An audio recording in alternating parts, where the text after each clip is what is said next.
वे वर्ण जिनके उच्चारण में मुख से निकलने वाली वायु बिना किसी अवरोध के बाहर आ जाती है उन्हें क्या कहा जाता है? स्वर कहा जाता है। जब हम स्वरों का उच्चारण करते हैं तो जो हमारे मुंह से हवा निकलती है वो बिना किसी रुकावट के बाहर आ जाती है। तो अ आ ई उ री ए आई ओ औ, इस तरह से जब हम इनको गिनते हैं तो ये हो जाते हैं कुल वर्ण 11। तो यदि आपसे प्रश्न पूछा जाए कि हिंदी वर्णमाला में जो स्वर ध्वनियाँ हैं उनकी संख्या कितनी है, तो इसका उत्तर होगा 11।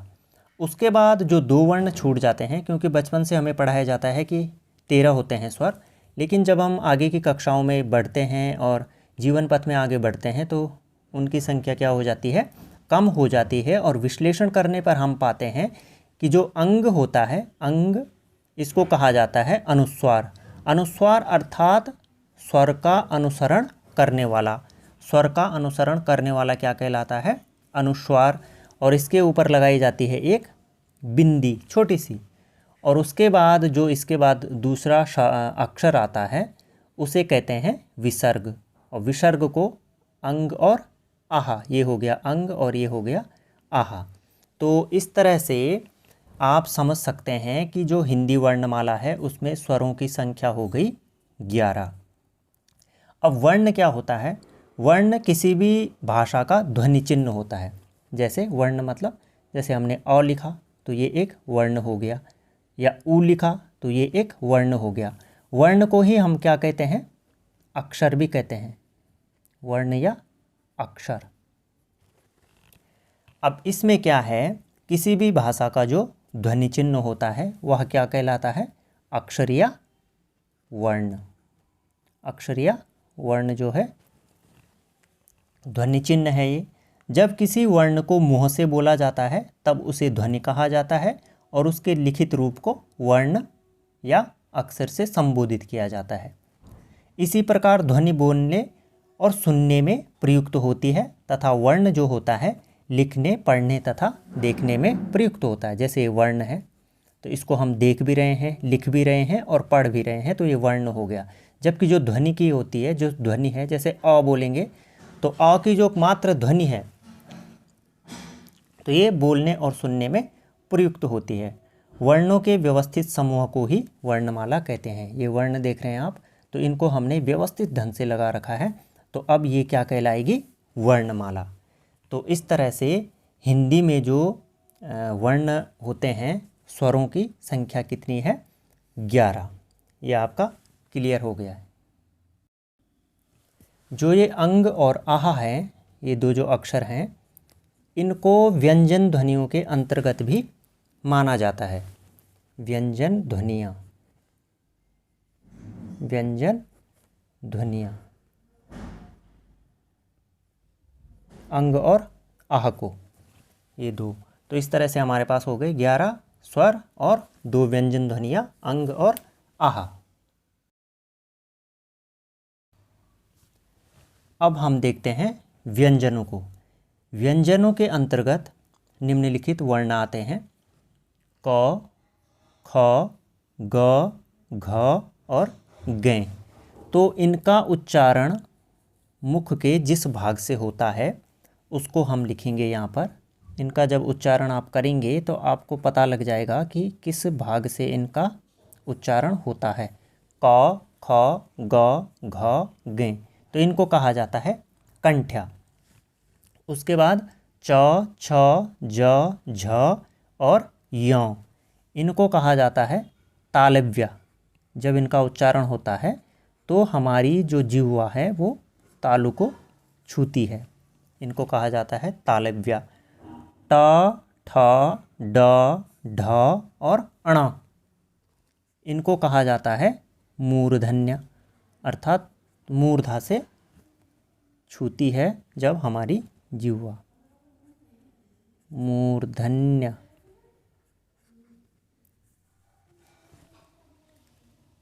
त, थ, द, ध और न।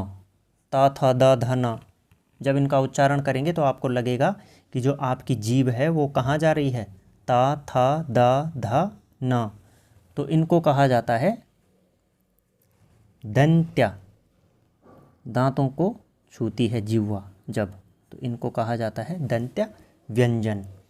उसके बाद प, फ, ब, भ, म, इनका उच्चारण कीजिए आप, और आपको पता चल जाएगा, सही से अगर उच्चारण करेंगे तो आपको पता लग जाएगा कि ये कैसे वर्ण हैं। प, फ, ब, भ और म, तो ये कहलाएंगे ओष्ठ्य। ओष्ठ्य अर्थात, ओष्ठ किसे बोलते हैं? ओष्ठ बोला जाता है किसको? होंठ, जो हमारे लिप्स होते हैं, होंठ, तो इनका उच्चारण किससे होता है? होंठों से, इसलिए उनको ओष्ठ्य कहा जाता है। अब आता है य, र, ल और व, इनको कहा जाता है अंतस्थ व्यंजन। अंतस्थ, ये हो गया आपके अंतस्थ व्यंजन। और ये हैं श, श, श, ह। ह, जब हम ह बोल रहे हैं या श बोल रहे हैं या सा बोल रहे हैं तो एक ऊष्मा आ रही है अंदर से, गर्म हवा आती है मुंह के अंदर से, तो इसलिए इनको कहा जाता है ऊष्म व्यंजन। हमेशा ये याद रखिए, जो देवनागरी लिपि है वह एक वैज्ञानिक लिपि है, ठीक है ना। तो उसमें जैसा बोला जाता है, जैसा उच्चारण किया जाता है, उसी तरह से लिखा भी जाता है। अब ये हैं अक्ष, त्र, ज्ञ और श्र, तो इनको कहा जाता है संयुक्त व्यंजन। संयुक्त व्यंजन, संयुक्त किसे कहा जाता है? जो जुड़े हुए रहते हैं, कोई जुड़ा होगा इनमें, ठीक है। और पहले इसको समझ लीजिए, अभी इनके बारे में मैं अभी आपको समझाता हूँ। और ये हैं ड़ा और ढ़ा, तो इनको कहा जाता है द्विगुण व्यंजन। द्विगुण, द्विगुण, या एक और नाम भी दिया गया है इनको उक्षिप्त, उक्षिप्त, क्षिप्त।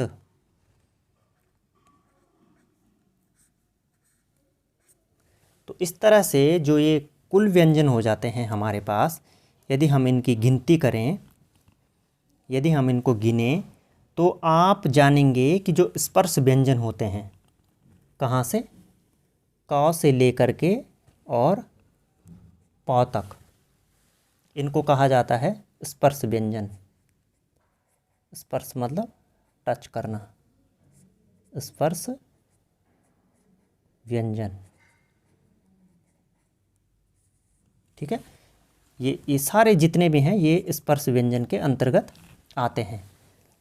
इनको ऐसे भी पढ़ा जाता है क वर्ग, च वर्ग, ट वर्ग, त वर्ग और पा वर्ग, का, चा, टा, ता, पा, ठीक है ना। तो ये हो गए आपके स्पर्श व्यंजन। और ये इनकी संख्या कितनी हो जाती है? इनकी संख्या होती है 25।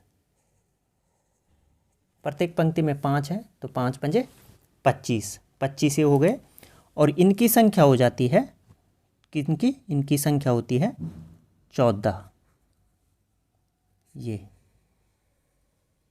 इतने ये हैं, 1 2 3 4 5 6 7 8 9 10 11 12 13 14, तो 14 ये हो गए और 25 ये हो गए। तो इस तरह से इनकी संख्या कितनी हो जाती है? 1 2 3 4 5 6 7 8 9 10 11 12 13 14। अब देखिए, अब हम जानते हैं किसके बारे में? संयुक्त व्यंजन। जैसा कि इनको कहा जाता है संयुक्त व्यंजन, ये जो 4 है, तो इनको संयुक्त क्यों कहा जाता है? आइए इस चीज़ को समझते हैं। जैसे हम पहला अक्षर लेते हैं अक्षा, ठीक है, तो जो अक्षा है ये बन रखा है क धन श, क और श से मिलके बनता है क्या? अक्षा। ये ध्यान देने वाली चीज़ें हैं, परीक्षाओं के लिए बहुत महत्वपूर्ण, कभी भी पूछा जा सकता है। अक्षा किन वर्णों से मिलकर बना है? यहाँ पर दे देगा क, यहाँ पर तालव्य सा, फिर दंत्य सा, फिर मूर्धन्य सा, और आपको फिर क्या करना पड़ेगा? छांटना पड़ेगा। तो इसलिए इसको अच्छे ढंग से समझिए आप, ठीक है। उसके बाद जैसे त्र है, ये है त्र, तो जो त्र है वो बनता है त धन र, ये हो गया आपका त्र। अब जैसे ये है ज्ञा से ज्ञानी, ये भी कई बार पूछा जाता है परीक्षाओं में कि ज्ञा से ज्ञानी किन वर्णों से मिल करके बना है, तो ये बनता है ज और या से। कई बार ज्ञा गा और या भी लिख लेगा हो, तो आपको फिर चूज करना पड़ेगा, वहाँ पे आपको विकल्प दिए जाएंगे तो फिर आपको सही विकल्प का चयन करना पड़ेगा। तो ज धन या, इसीलिए कई जो पुराने लोग बोलते हैं, संस्कृत में बोलते हैं, वो ज्ञा को ज्या पढ़ते हैं। जैसे हम बोलेंगे ज्ञानी तो वो बोलते हैं ज्ञानी, ठीक है ना। और इसी तरह से जो ये है श्री, तो ये बना है किससे, श धन र से, स्र, श्री नहीं है, ये स्र है, ठीक है ना। जब इसमें बड़ी ई की मात्रा लगाएंगे तब ये श्री बन जाएगा। अब यदि आपके पास प्रश्न पूछा जाए, माना कि आपके पास प्रश्न आ गया कि जो देवनागरी लिपि है, देवनागरी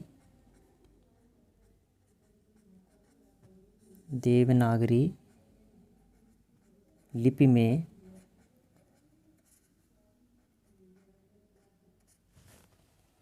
व्यंजन ध्वनियाँ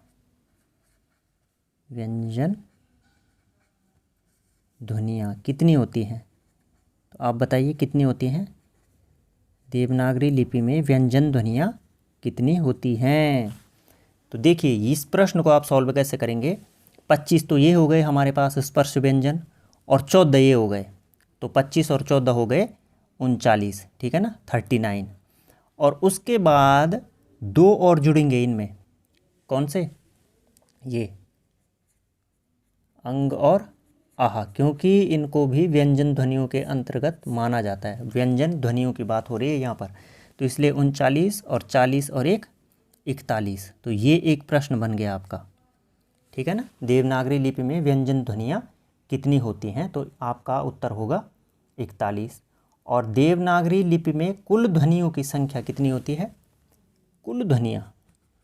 अब इसमें क्या मिला लेंगे आप, स्वर भी व्यंजन भी, तो कुल ध्वनियाँ कितनी हो जाएंगी,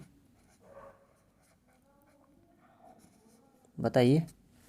कुल ध्वनियाँ हो जाएंगी आपकी 52, ठीक है। 25 से 14 और 13, तो इस तरह से कुल संख्या हो जाएगी इनकी 52। हिंदी के एक बहुत बड़ी विद्वान हैं किशोरीदास वाजपेयी जी, वो अनुस्वार को जो है विसर्ग भी नहीं मानते हैं और स्वर भी नहीं मानते हैं, और न ही वो इनको क्या मानते हैं, व्यंजन भी नहीं मानते हैं। तो उन्होंने इनके लिए एक शब्द दिया, किसके लिए, अंग और आह के लिए। उन्होंने इसके लिए एक शब्द दिया अयोगवाह। ये प्रश्न भी पूछा जाता है कि अयोगवाह किन्हें कहा जाता है, ठीक है ना। इनका योग नहीं होता किसी के साथ, इसलिए इनको अयोगवाह की संज्ञा दी गई है। और क्या होता है कि मतांतर तो अनेक प्रकार के होते हैं, ठीक है ना। विद्या विवादाय धनम मदाय, एक ऐसा श्लोक भी है संस्कृत में कि ऐसा माना जाता है कि मूर्खों के लिए जो होती है विद्या विवाद का कारण बन जाती है, और धन जो होता है अहंकार का कारण बन जाता है। लेकिन हम नहीं चाहेंगे कि ऐसा हो, इसलिए हम आपको क्लियर कर रहे हैं जो कुछ भी है। कुछ विद्वान जो री और श्रा को स्थान जब वर्णमाला में नहीं देते हैं, एक तो इसको स्थान नहीं देते हैं, और एक री को, री मतलब जो स्वरों में आता है। तो इस तरह से फिर हिंदी वर्णमाला में जो वो रह जाते हैं, क्या कुल वर्ण हो जाते हैं, 2 कम कर देंगे तो कुल हमारे पास हो जाएंगे 50, ठीक है ना। तो इस तरह से जो हिंदी वर्णमाला है उसको किस किस में विभक्त कर दिया, स्वर में और व्यंजनों में। इससे बनी हमारी वर्णमाला, ठीक है। तो आशा है कि ये वीडियो आपको अच्छा लगेगा और ज्ञानवर्धक होगा, तो चैनल को सब्सक्राइब करना न भूलिएगा। बहुत बहुत धन्यवाद।